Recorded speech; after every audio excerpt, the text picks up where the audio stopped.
Alerte coronavirus. Attention, attention, le coronavirus se transmet très facilement et fait des ravages. Pour l'éviter, le port du masque de protection est obligatoire en tout lieu. Dans l'administration publique ou privée, dans les réunions, les rencontres, dans les marchés, les magasins, les boutiques et lors des déplacements, le port du masque est obligatoire. Même dans les lieux privés, dès lors que l'on n'est pas seul, le masque doit être le fidèle compagnon. Mais attention, le port de masque de protection ne dispense nullement d'appliquer les autres mesures de prévention, notamment le lavage des mains à l'eau et au savon et l'observance de la distance de sécurité sanitaire d'au moins 1 mètre entre personnes. Enfin, s'abstenir de porter des gants en vue du lavage régulier des mains à l'eau et au savon ou de l'application de gel hydroalcoolique. Pour tout savoir sur l'épidémie du coronavirus au Bénin, rendez-vous sur le site web www.gouv.bj/coronavirus. Ceci est un message du gouvernement de la République du Bénin. Bonsoir et bienvenue à tous aux 19h. On démarre cette édition des régions avec le mouvement Cercle des Amis de Patrice Talon qui a initié une prière musulmane pour la paix au Bénin. La dite prière a eu lieu ce week-end au champ de foire à Parakou et plusieurs autorités politiques et administratives y ont pris part. Voici le reportage avec Michael Nouati et Viti Sarouré. Prière musulmane au champ de foire de Parakou. Fidèles et autorités politico-administratives pris pour la paix en vue d'un processus électoral sans heurts. Dieu le Tout-Puissant, nous voici tes créatures, dont tu as créé. Nous voici, chacun de nous a les La prière, c'est l'âme absolue. Il n'y a rien qui dépasse la prière. Nous sommes en train de nous préparer à aller aux élections. Et nous devons nous outiller. Pour moi, l'un des outils principaux de cette élection, c'est la prière que vous venez d'organiser. Elle fait de grandes choses. Elle ouvre de grandes voies. C'est pour cette raison que je remercie le collège des religieux qui nous ont permis la récitation du Coran ce matin. Que le Seigneur, le clément, le miséricordieux, qu'il exauce toutes les prières qui ont été lues ici. On se réunit aujourd'hui pour prier pour que Dieu le Tout-Puissant puisse nous accompagner pour que ces élections se passent dans la paix, dans la tranquillité. Le cercle des amis de Patrice Talon et ce collège de religieux ont également prié pour les membres du gouvernement. Les membres de l'association Action, Solidarité et Partage ASP en abrégé se sont réunis ce samedi à Abomey à l'occasion de leur 13e Assemblée générale. Plusieurs activités ont meublé cette journée, notamment celle liée au don de vivres à un orphelinat de la place Théodore Gandiago et Dorcas Tito pour les détails. Une messe d'action de grâce à l'église Notre-Dame d'Assomption d'Agnagnan, dans l'arrondissement de Honli à Abomey. À l'occasion de leur 13e Assemblée générale, les membres de l'association Action, Solidarité et Partage rendent grâce à l'Éternel pour tous ses bienfaits. Et nous sommes surtout rassemblés ici pour rendre grâce. Nous voulons rendre grâce à qui? Cap est ensuite mis sur l'orphelinat La Pouponnière d'Agnagnan. Ici, l'association ASP met la joie dans le cœur de ses enfants défavorisés. Un don de vivres d'une valeur de plus de 2 millions de francs CFA, accompagné de petits déjeuners améliorés, vient soulager les sœurs en charge de l'éducation de ces orphelins. Un geste de solidarité et de partage à mettre à l'actif de cette association. Nous n'avons pas dévié de nos objectifs, qui restent de prêter un visage, une main solidaire à tous ceux qui, frappés par un quelconque malheur, rencontrent nos chemins. Que ce qui nous a conduit à la mise sur pied de cette association, c'est avant tout la recherche et le respect de la dignité individuelle. Rappelons-nous, la dignité individuelle est égale en nous tous, qu'on soit riche ou pauvre. L'action humanitaire est une œuvre de solidarité et de respect pour la dignité humaine. Cette association a bien compris et son soutien aux couches défavorisées de la population béninoise en est la preuve.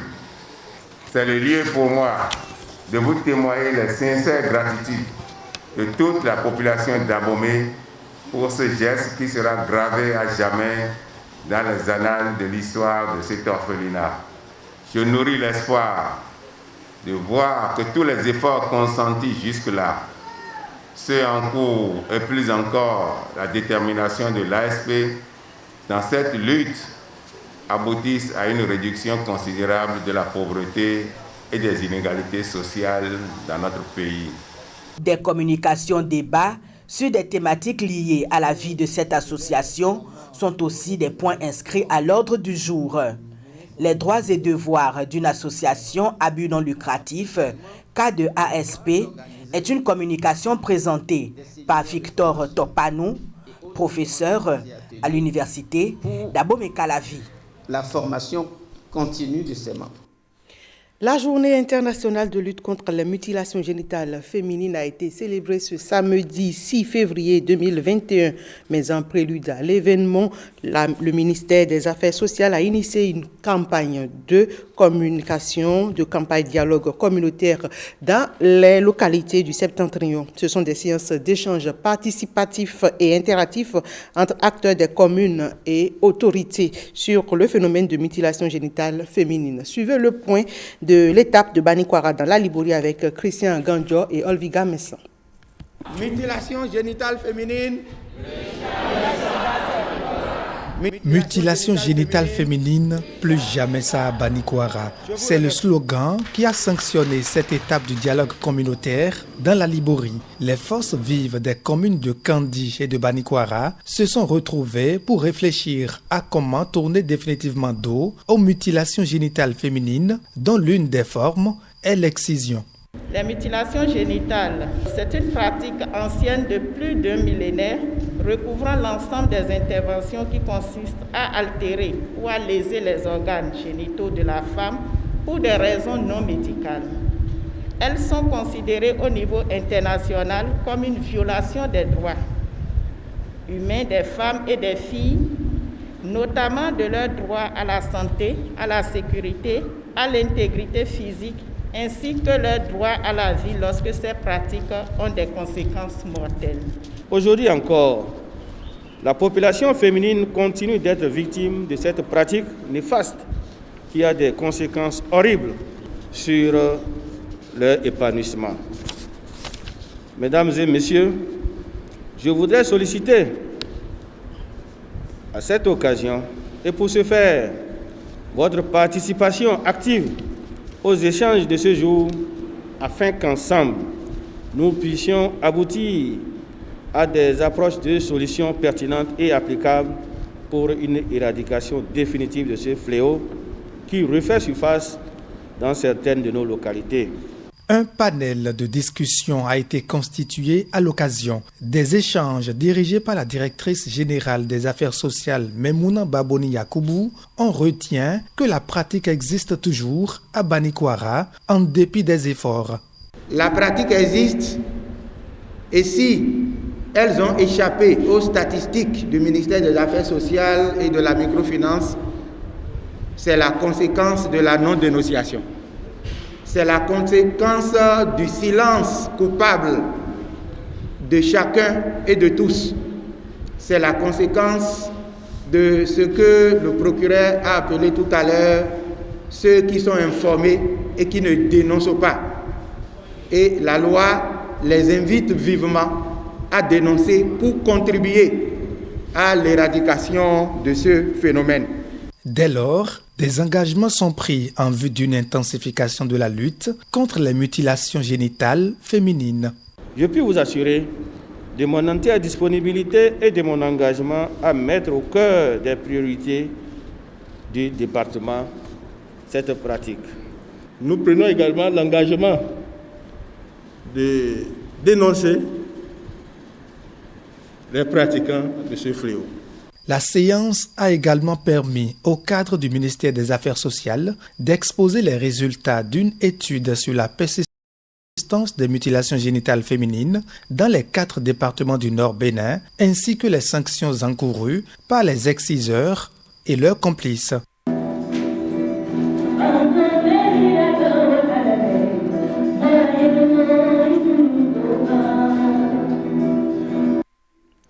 La commission des arbitres de la Fédération béninoise de football a organisé tout récemment la phase écrite des examens de passage de grade des hommes en noir. Pour Francis Koto-Guian, premier vice-président de la Fédération béninoise de football, de la commission des arbitres, il était temps d'organiser ces examens. Et après cette phase écrite suivra la phase pratique, a signalé le PVP. Il est au micro de Ikiliru Gunusero. L'arbitrage est un corps hiérarchisé. Donc, il faut de temps en temps organiser des examens pour permettre à chaque arbitre de changer de grade. Vous savez, le premier grade en arbitrage, c'est arbitre de district. Et il faut franchir district pour aller à ligue et de ligue pour aller à fédéral. Et c'est parmi les fédéraux qu'on choisit les arbitres internationaux. Donc, vous voyez, c'est hiérarchisé. Et sans examen, aucun arbitre ne peut changer de grade. Donc il y avait des gens qui étaient élèves arbitres depuis près de 7 à 8 ans. Des gens qui sont ligues, des gens qui sont fédéraux, ils n'ont pas eu une seule occasion depuis 7 à 8 ans pour changer de grade. Donc c'est frustrant. Donc la Fédération béninoise de football a pris ses responsabilités et en ma qualité de président de la commission des arbitres, nous avons joué notre rôle pour enfin organiser ces examens à la fierté de tous les arbitres. Ils sont très contents. Vous avez plus de 1000 personnes ont composé. Vous avez vu, les résultats sont bien. Généralement, on a eu 92% de réussite. Mais tenez-vous bien, c'est les admissibles.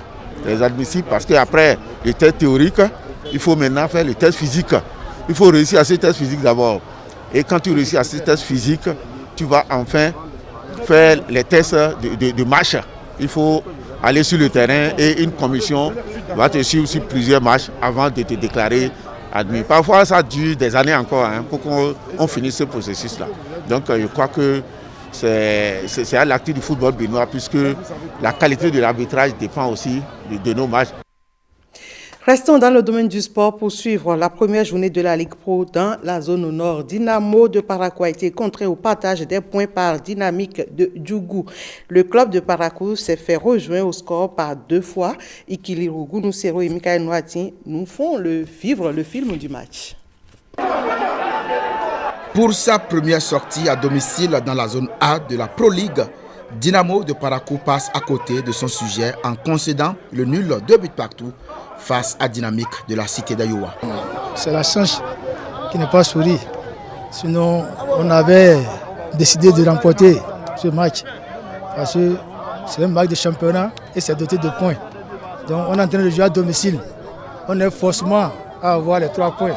Bon, les dieux du stade ne sont pas de notre côté. Oui, c'était quand même difficile d'encaisser un but à la 35e seconde. Mais on savait qu'il y avait le jeu à jouer. J'ai essayé de faire un changement, vous l'avez vu. J'ai fait sortir le latéral droit qui était un peu fébrile sur les ballons. Et voilà, on a poussé, on s'est engagé et puis voilà. Pourtant, tout commence bien pour Dynamo, habillé ici en blanc, avec cette ouverture du score matinal à la première minute par Shérif Din Maman sur cette perte de balle de la défense des visiteurs. Dépité, Dynamique encaisse un second but à la demi-heure de jeu, toujours par l'ailier des conducteurs Shérif Din Maman qui signe là son doublé. Dynamique se réveille en toute fin de première partie en réduisant le score sur cette somptueuse frappe de Mohamed Temassa Mustafa. 2 buts à 1, c'est le score à la pause. Et lui, il ne lève pas le ton. Je t'ai dit de parler. C'est ça qui communique avec la défense.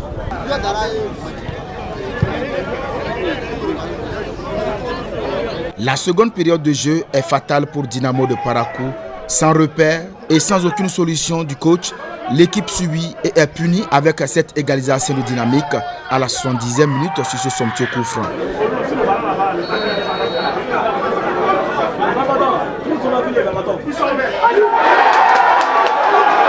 Deux buts partout, c'est le score final et bonne opération pour Dynamique de Djougou. Notre ambition est claire, c'est d'être parmi les 4 premières équipes de notre poule et jouer maintenant la seconde partie du championnat. Et voilà, c'est ce à quoi nous aspirons cette année. Côté Dynamo, on est conscient du travail à faire en ce début de saison.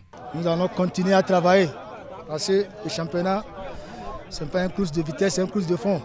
Nous allons continuer à travailler. Nous allons corriger là où il y a les erreurs.